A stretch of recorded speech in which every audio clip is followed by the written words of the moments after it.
नमस्कार, मैं हूं रवि अवस्थी और मेरे साथ हैं सैयद मुर्तज़ा।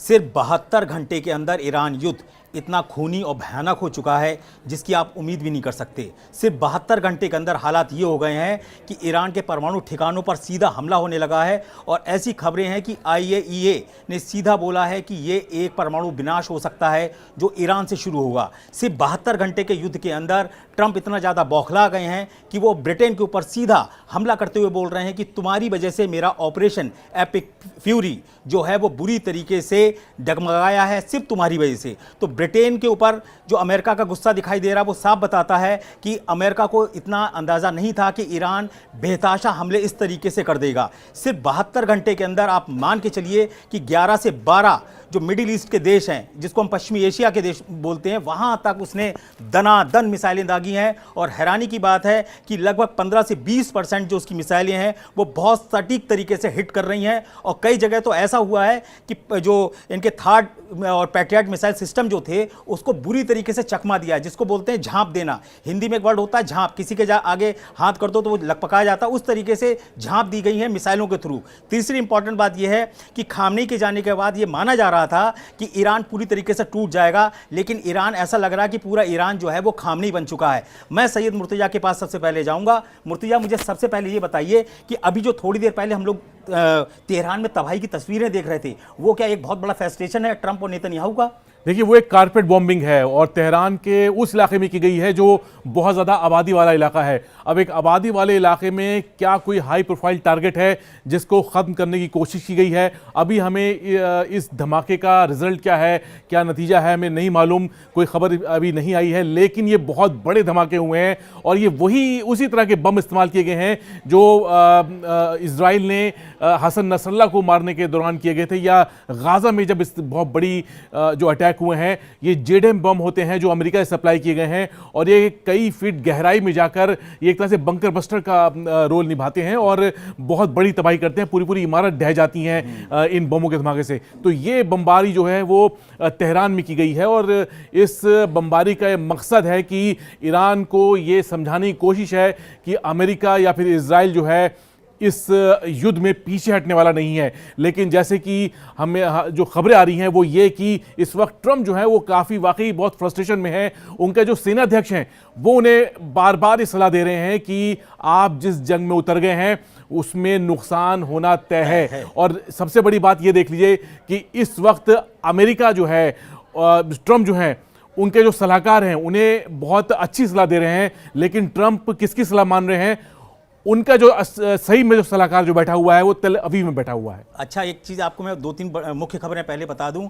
सबसे पहले आपको ये हम खबर दे देते हैं कि जो सुप्रीम लीडर 86 साल के अली खामनेई थे, उनकी पत्नी भी उनकी भी मौत हो गई है, ऐसी खबरें आ चुकी हैं। वो बहुत ही बुरी तरीके से घायल हुई थी हमले में 28 फरवरी को। दूसरी इंपॉर्टेंट बात यह है कि पुतिन ने सऊदी में, अरब के देशों में कई जगह बात की है, जिसमें UAE के जो वहाँ के राजा हैं, वो राष्ट्रपति, उनसे बात की है और उनको बोला है कि आप ये इस युद्ध से पीछे हटिए, वरना यहाँ के जो परिणाम होंगे बहुत ही खतरनाक होंगे। तीसरी इंपॉर्टेंट बात यह है कि पुतिन के कार्यालय ने, यानी कि पुतिन के ऑफिस ने नेतन्याहू से भी बात की है और उनको सीधा बोला है कि अगर ईरान के नातांज परमाणु रिएक्टर से अगर किसी तरीके का लीकेज हुआ तो आप ये मान के चलिए भयंकर परमाणु विनाश होगा और रशिया चुपचाप मुंह बैठकर देखेगा नहीं, मुंह ताकता नहीं रहेगा कि आप क्या कर रहे हो।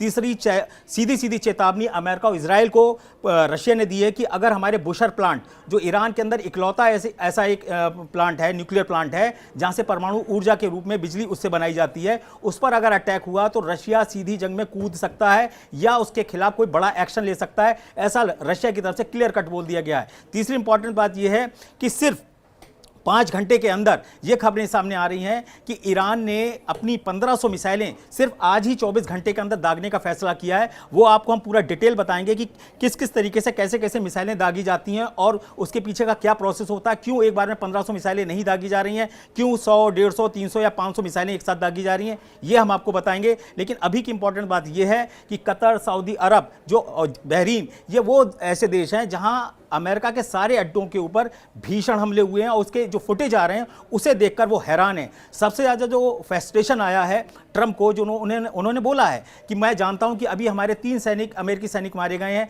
लेकिन आने वाले दिनों में हमारे और भी सैनिक मारे जा सकते हैं। एक राष्ट्रपति पहले से ही मान के चल रहा है कि उसके सैनिक मारे जाएंगे, तो आप समझ सकते हैं कि मनोवैज्ञानिक रूप से अमेरिका कितना अपने आप को झुंझलाहट में देख रहा है। और यहां तक कि जो कतर, जो कुवैत से जो खबरें आई और जो तस्वीरें आई वो तो और भी फ्रस्ट्रेशन वाली थी कि अमेरिका के F-15E जो फाइटर जेट्स हैं, वो ऐसे 3 जेट्स जो हैं वो अब तक तबाह हो चुके हैं। एक का तो वीडियो भी सामने आ चुका है और उसमें ये दावा किया जा रहा है अमेरिका की तरफ से कि हमारे एयर डिफेंस ने उसको हिट कर दिया, जिसकी वजह से ये घटना हो गई।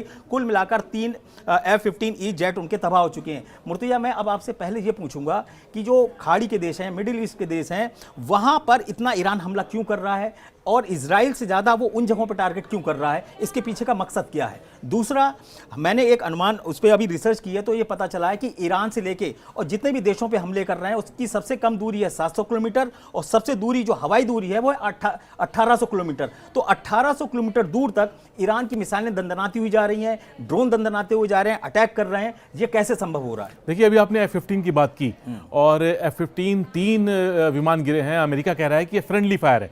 फ्रेंडली फायर मतलब कि आपके ही साथी, आपके ही रडार सिस्टम, आपके ही एयर डिफेंस सिस्टम ने उसको गिरा दिया या आपके दूसरे विमान ने उसको दुश्मन का विमान समझ के उस पर अटैक किया और वो उसका नुकसान हुआ, वो गिर गया।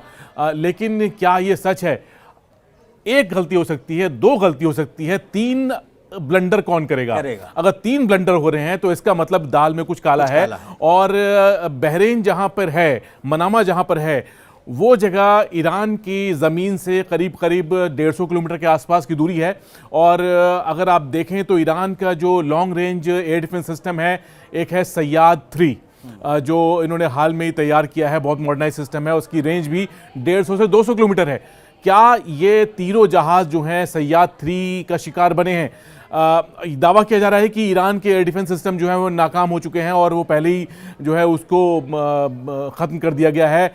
लेकिन मेरा ये मानना है कि ईरान ने अपने जिस तरह से जो एयर डिफेंस असेट्स जो हैं वो जिस तरह से छुपाए हैं, वो उसको मालूम है कि शुरुआत में उसे बड़ा नुकसान होता है, उसने उन सिस्टम्स का इस्तेमाल ही नहीं किया है। वो इन एयर डिफेंस सिस्टम्स को एक सही वक्त के लिए इस्तेमाल करेगा, ऐसा इंतज़ार करेगा और तभी ये सिस्टम जो है वो धीरे धीरे जब ये युद्ध जो है वॉर ऑफ एट्रिशन के दौर में गुजरेगा, मतलब जब हथियारों की कमी जो है वो दोनों साइड्स पे होने लगेगी, तब ये देखा जाएगा कि कौन ज़्यादा लंबे दौर तक ये युद्ध कर सकता है। तब ईरान जो है अपने इन हथियारों को निकालेगा। अब F-15 का जो गिराया गया है, मुमकिन है ये इस एयर डिफेंस सिस्टम से गिराए हों।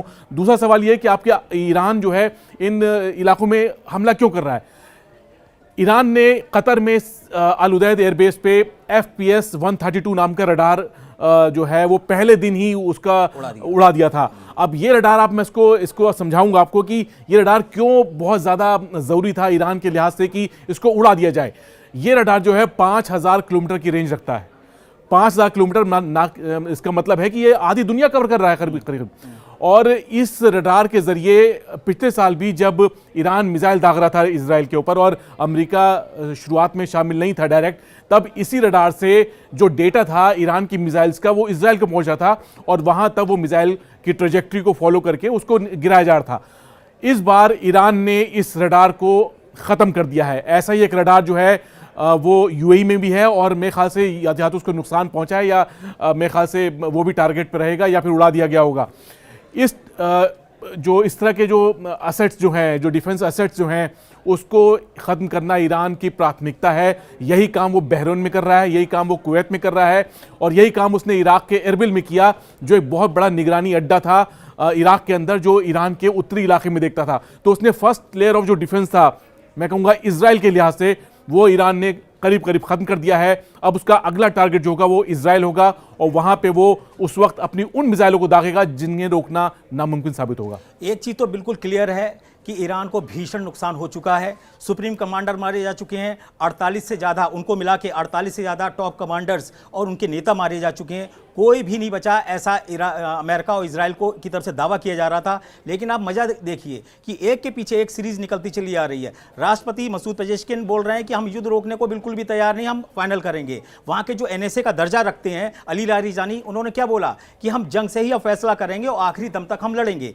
तीसरी इंपॉर्टेंट बात यह है कि वहां के जो नए सुप्रीम लीडर अराफी बनाए गए हैं, उन्होंने क्या बोला है कि हम इस युद्ध को खत्म करेंगे, अमेरिका ने शुरू किया है। तो ये जो मनोवैज्ञानिक कहते हैं ना युद्ध है, उसमें ईरान बड़ा हावी पड़ रहा है। उसके 2-3 कारण मैं आपको स्पष्ट रूप से दिखा देता हूं। पहली इंपॉर्टेंट बात यह है कि ईरान ने कल बोला कि हमने यूएसएस अब्राहम लिंकन युद्धपोत पर 4 बैलिस्टिक मिसाइलें मारी। इसका असर क्या हुआ? इसका असर यह हुआ कि अमेरिका को सबूत दिखाने पड़े, आगे के डेक पूरा जहाज नहीं दिखाया, 1/4 हिस्सा दिखाया है युद्धपोत का कि नहीं साहब अभी बचा हुआ है। जबकि ईरान का क्लेम है कि हमारी बैलिस्टिक मिसाइलों ने जो हमला किया है उससे युद्धपोत जो है वो ऑपरेशन की स्थिति में नहीं है। तीसरी इंपॉर्टेंट बात यह है कि जब इस पूरे इलाके में ऑलरेडी अमेरिका के और के जो युद्धपोत हैं उनकी संख्या लगभग 20 से ज़्यादा की करीब बताई जा रही है। ऐसी स्थिति में फ्रांस की तरफ से 2 युद्धपोत और मंगाए जा रहे हैं, यानी कि उनको भरोसा ही नहीं रह गया ट्रंप को कि ये जो हमारे 20 युद्धपोत हैं वो ईरान को काबू में कर पाएंगे। तीसरी इंपॉर्टेंट बात यह है कि जो जनरल डैन ने भी बोला था, जो अमेरिका के हैं, कि हम अगर ये सोच रहे हैं कि इस युद्ध को हम कंट्रोल कर लेंगे तो ऐसा नहीं है। आप सोच रहे हैं कि हम 2-3 दिन में इसको खत्म कर लेंगे, ऐसा नहीं हो सकता। इसके पीछे का सबसे बड़ी वजह यह है कि आज ट्रंप ने एक इंटरव्यू में खुद बोला है कि मुझे लगता है कि इस युद्ध में 2 हफ्ते भी लग सकते हैं और इसको खत्म करने में 4 हफ्ते भी लग सकते हैं। यह ट्रंप का बयान क्या है? यह दिखाता है कि अमेरिका एक ऐसे दलदल में फंस चुका है मिडिल ईस्ट के युद्ध में, जिसमें अब उसकी छीछा लेदर होना तय है। यहां पे इंपॉर्टेंट बात क्या है कि ओमान ने कल क्या बोला था, वहां के विदेश मंत्री ने, अमेरिका ये आपका युद्ध नहीं है, ये इजराइल का युद्ध है, आप उसको करने दीजिए, आप यहां से बहुत हो गया, अब यहां से आप निकलिए। अगर ये लंबा युद्ध और खिंचा और 2-3 जगह कुवैत में, बहरीन में, कतर में, ओमान में, तुर्की में, या तुर्की तक पहुंच गया है हमला, आप समझिए तुर्की तक ईरान के हमले पहुंच चुके हैं, ऐसे दावे किए जा रहे हैं। साइप्रस में तो कल भी अटैक हुआ और आज भी अटैक हुआ और स्थिति ये हो गई है कि ब्रिटेन ने बिल्कुल शॉर्ट नोटिस पे बोला है कि सारे हथियार तुरंत हटाओ, सारी मिलिट्री जो हमारे ऑपरेशन है उसको तुरंत यहां से हटाओ, इसको खाली करो। अब जो ईरान है उसकी मिसाइलें यहां भी गिर सकती हैं। तीसरी इंपॉर्टेंट बात यह है कि अभी 2 या 3 घंटे पहले खबर आई कि तेल अवीव में बेंजामिन नेतन्याहू जो प्रधानमंत्री हैं इजराइल के, उनके दफ्तर पर भीषण अटैक किया है मिसाइलों से और खैबर शेकन मिसाइल का इस्तेमाल किया है, ऐसा ईरान का दावा है। हालांकि तुरंत खंडन आया आईडीएफ की तरफ से कि ऐसा कोई भी अटैक नेतन्याहू के दफ्तर पे नहीं है, वो बिल्कुल सुरक्षित हैं। लेकिन एक खबर नीचे आई इजरायली मीडिया के अंदर कि इस वक्त बेंजामिन नेतन्याहू जो हैं वो बंकर में हैं, यानी कि जो पाताल के नीचे जो बंकर बनाए गए हैं उसके अंदर नेतन्याहू को ले जाना जरूरी समझा गया। तो इसका मतलब ये हुआ कि जो तेल अवीव के ऊपर दावा किया जा रहा है इजरायली मीडिया के थ्रू कि लगभग तेल अवीव में 40 से बड़ी इमारतें पूरी तरीके से तबाह हो चुकी हैं, उससे यह साबित होता है कि जो एयर डिफेंस है इजराइल का, एरो 3 हो, एरो 4 हो, आयरन डोम हो, वो सारी मिसाइलों को नहीं कर पा रहा है। उसकी इस बार जो उसका कहते हैं ना फॉर्मूला निकाला है ईरान ने, वो ऐसा निकाला है कि इसके हमलों को रोक ही नहीं पा रहा है। अब मैं आपको यहाँ पे इंपॉर्टेंट बात एक और आखिरी बताने जा रहा हूँ, उसके बाद हम मुर्तजा के पास जाएंगे कि अब ट्रंप ने क्या किया है, इसमें भी धर्म को घुसेड़ दिया है। उन्होंने ब्रिटेन में बोला है, कीर स्टॉमर है प्रधानमंत्री, कि आप मुसलमानों से डर गए, इसीलिए आपने डियो गार्जिया हमको नहीं दिया, देर से दिया, इसके चक्कर में हमारा जो ऑपरेशन एपिक फ्यूरी है वो 2-3 घंटे लेट हुआ, इसीलिए B-2 बमबर्षक जो डियो गार्जिया हवाई अड्डे से उड़ते थे उनके उड़ने में, उनके ऑपरेशन में देरी हुई, और जिसका फायदा ईरान को मिल रहा है। और ये जो झुंझलाहट और खिसियाहट है वो एक तरीके से ब्रिटेन के ऊपर राष्ट्रपति ट्रंप दिखा रहे हैं। ये एक चीज मुझे और बड़ी इंपॉर्टेंट बताइए कि ईरान की लड़ने की क्षमता मिसाइल और ड्रोन है। तो अभी मुझे एक बात समझ में नहीं आ रही कि टॉप लीडरशिप को बड़े आसानी से मार रहे हैं, लेकिन हैरानी की बात है कि जो मिसाइलों के हमले हैं वो रोक ही नहीं पा रहे हैं। तो क्या इनकी इंटेलिजेंस वहां पे नहीं है, सिर्फ कमांडरों के घरों में घुसी हुई है? और जो जागरोस की पहाड़ियां हैं जहां से ये अटैक बताए जा रहे हैं या किरमानशाह से अटैक बताए जा रहे हैं, क्या वहां पर ये लोग उसको कंट्रोल नहीं कर पा रहे हैं? देखिए, कहा जा रहा है कि ईरान के पास 3 से 4,000 मिसाइल हैं और ये जो है मिसाइल इनके देखिए, मिसाइल होना अलग बात है, साथ में लॉन्चर होना बहुत ज़रूरी है आपके साथ। अगर लॉन्चर नहीं होगा तो आप कैसे उसे रोकेंगे आप? तो इजराइल का दावा है कि उसने बहुत से ऐसे लॉन्चर जो हैं वो लॉन्च पैड पे ही जब वो मिसाइल तैयार की जा रही थी दागने के लिए, तब उसने उनको निष्क्रिय कर दिया वहाँ हमला करके।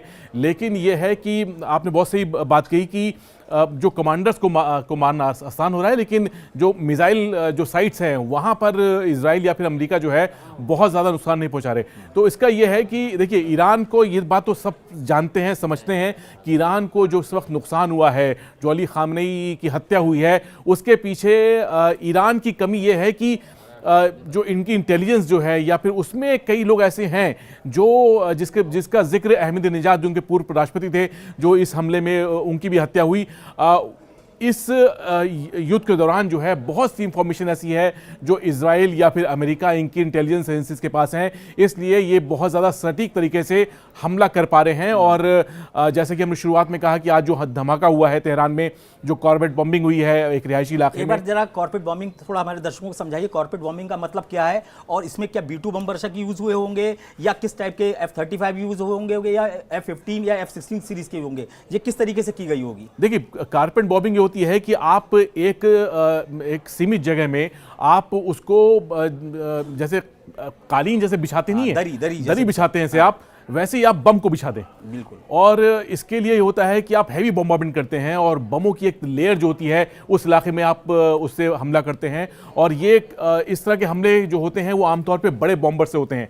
B-2 बॉम्बर का अभी तक इसमें इस तरह से इस्तेमाल होने की बात सामने नहीं आई है, लेकिन अमेरिका के पास जो बाकी फाइटर जेट्स जो हैं वो ऐसा कर सकते हैं कि लगातार कई फाइटर जेट्स लॉन्च किए जाएं और एक स्टैंड ऑफ रेंज से, मतलब कि 100-150 किलोमीटर की दूरी से कई बम जो हैं वो लॉन्च किए जाएं, वो जो एक ही जगह पे जाके वो एक ही टाइम पे वो फटे।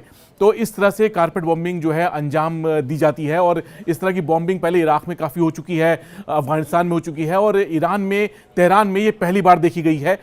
हसन नसरल्लाह को जब मारा गया था लेबनान में, तब भी वो बॉम्बिंग भी कारपेट बॉम्बिंग ही थी। मतलब कि वो जो पूरा आसपास का ब्लॉक का जो इलाका था जहाँ पे हसन नसरल्लाह के बताया गया था कि छुपे हुए थे या वहाँ पे ठहरे थे, उस जगह को पूरी तरह ख़त्म कर दिया गया था। वो कारपेट बॉम्बिंग के बिना मुमकिन नहीं है। और प्रिसिशन गाइडेड जो म्यूनिशंस होते हैं उसका इस्तेमाल होता है, लेकिन एक सीमित दायरे में जहाँ कुछ भी बाकी ना रह जाए और सिर्फ धूल और मिट्टी रह जाए, वो हम आज देख रहे हैं कि वो चीज़ तेहरान में भी इस तरह के हमले किए जा रहे हैं। 2-3 चीज़ें आप बड़े ध्यान से सुन लीजिए। 72 घंटे के अंदर 2500 से ज़्यादा टारगेट या कहते हैं ठिकानों पर ईरान के हमला हुआ है। उसके ऊपर ये आप मान के चलिए लगभग 3000 से ज़्यादा मिसाइलें अलग अलग तरीके की दागी जा चुकी हैं। उसके ऊपर 1200 से ज़्यादा अलग तरीके के जो हैवी बम थे वो भी यूज़ किए गए। सिर्फ B-2 बम वर्षक से ही 14 तरीके के 14 GBU-57 बॉम्ब्स गिराए जा चुके हैं। इतना भीषण नुकसान, इतनी भीषण तबाही।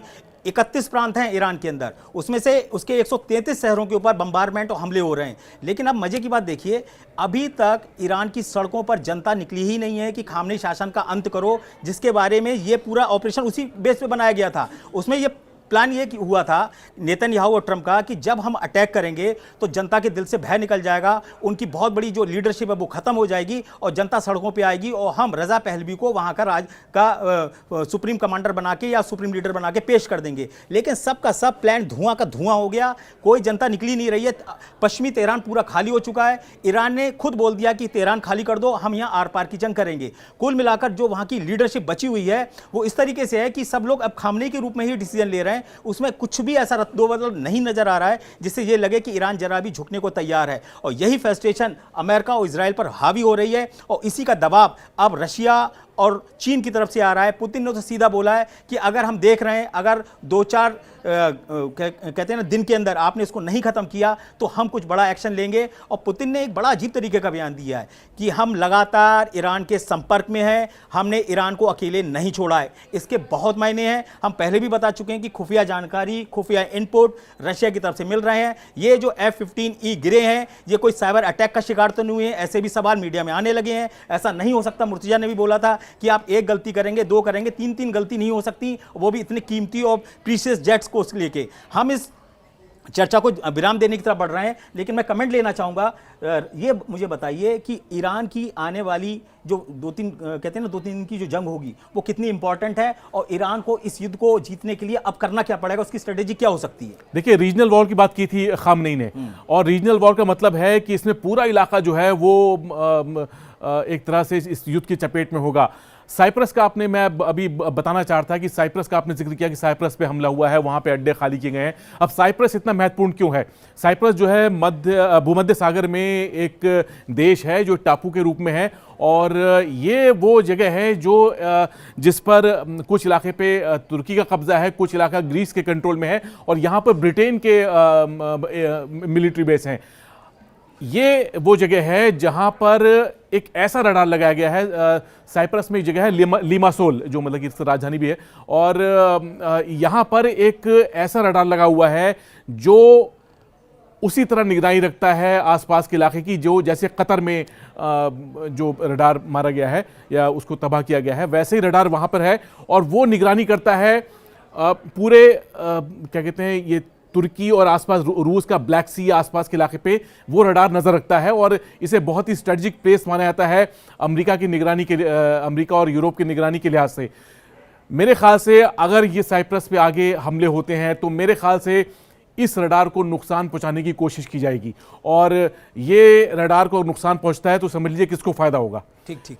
मैं आपको बता दूं, जो ट्रंप और नेतन्याहू समझ रहे थे कि ईरान का युद्ध उनके लिए हलवा है, वो बिल्कुल भी नहीं है भाई साहब। लोहे के चने साबित हो रहा है, ये बिल्कुल 72 घंटे के अंदर सामने आने लगा है, उसका फ्रस्ट्रेशन दिख रहा है, उसमें नुकसान साफ दिखाई दे रहा है। तीसरी इंपॉर्टेंट बात यह है कि पुतिन की एंट्री जो आ गई है वो साफ बताती है कि ईरान ने अपना काम कर दिया है। ईरान की परफॉर्मेंस को देखकर रशिया को जो कॉन्फिडेंस आया है कि ये माहिर लड़ाके हैं, खामने के खिलाफ कोई भी समर्थन, उनके खिलाफ कोई भी जो कहते हैं ना विरोध प्रदर्शन सड़कों पे नहीं दिख रहा है, इससे रूस का और चीन का कॉन्फिडेंस बढ़ा है। उनको भी लग रहा था कि शायद खामनी के शासन को उखाड़ने के लिए जनता सड़कों पर उतरेगी, लेकिन ऐसा बिल्कुल भी नहीं हुआ।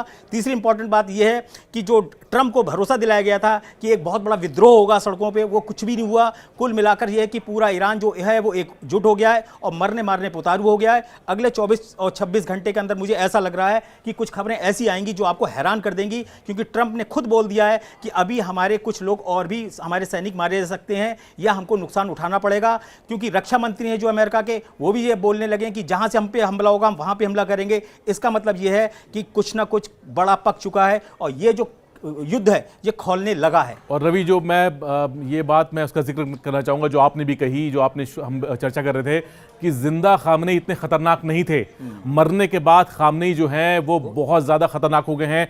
और ये सिर्फ अमेरिका और इजराइल के नहीं बल्कि पूरे पश्चिम एशिया में इस वक्त जिस तरह की लहर उठी हुई है, चाहे वो ईरान की बमबारी से हो, वहाँ पर जिस तरह के एहतजाज प्रदर्शन हो रहे हैं, उससे पूरा पश्चिम एशिया एक बहुत बड़े ट्रांसफॉर्मेशन के दौर से गुजर सकता है, और ऐसा मुमकिन नजर आ रहा है। आप याद रखिए कि ये जो ईरान के नतांज परमाणु ठिकाने पे हमला किया है यही टर्निंग पॉइंट है, और आप देखिएगा कि अभी तो ये 40 अड्डे तबाह बताए जा रहे हैं, ये संख्या बहुत तेजी से बढ़ेगी, क्योंकि 1500 से ज़्यादा ईरानी मिसाइलें अगले 24 घंटे के अंदर हमला कर चुकी होंगी। और हम नए अपडेट के साथ हम मुर्तजा फिर हाजिर होंगे। तब तक के लिए नमस्कार।